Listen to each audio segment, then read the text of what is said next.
মিনারের উচ্চতা 451 ফুট, যা কিনা 57 তলা ভবনের সমান, আর গম্বুজ থাকছে 201টি। টাঙ্গাইলের গোপালপুরে নির্মাণ হচ্ছে বিশ্বের দ্বিতীয় উঁচু মিনারের এই মসজিদ। রফিকুল ইসলাম কল্যাণ ট্রাস্টের উদ্যোগে করা এই মসজিদের ব্যয় হবে প্রায় 100 কোটি টাকা। নির্মাতাদের আশা, মসজিদটি বিশ্বে বাংলাদেশকে নতুনভাবে তুলে ধরবে।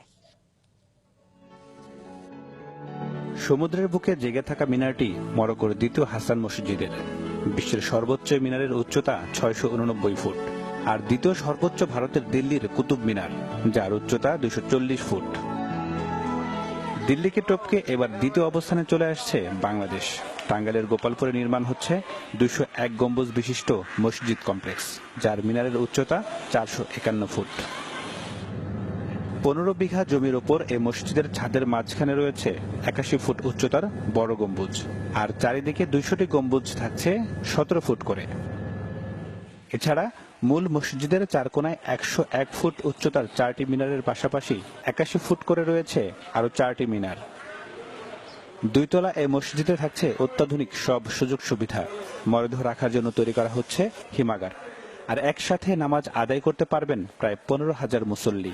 নির্মাণাধীন মসজিদটি দেখতে প্রতিদিনই ভিড় করছেন অসংখ্য মানুষ। আগ্রহের কমতি নেই এলাকাবাসীর।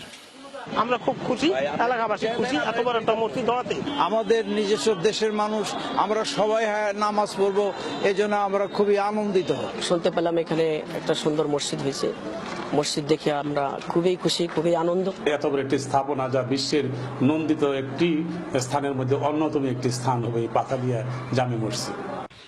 মসজিদটি তৈরি হচ্ছে রফিকুল ইসলাম কল্যাণ ট্রাস্টের উদ্যোগে। 2013 সালে শুরু হয় এর কাজ। আগামী বছরের শুরুতেই মসজিদটির উদ্বোধন হবার কথা রয়েছে। কাবার শরীফের যে ইমাম সাহেব, ওনার মাওলানা আব্দুর রহমান সাহেব, ওনার সাথে কথা হয়েছে, উনি নিজে প্রথম ইমামতি করবেন। গোপালপুরের এই মসজিদটি দেশের স্থাপত্য শিল্পে একটি বড় নিদর্শন হবে, যাকে ঘিরে বিকশিত হতে পারে এই এলাকার পর্যটন। এমনটাই প্রত্যাশা টাঙ্গাইলবাসীর। Desk report, channel 24।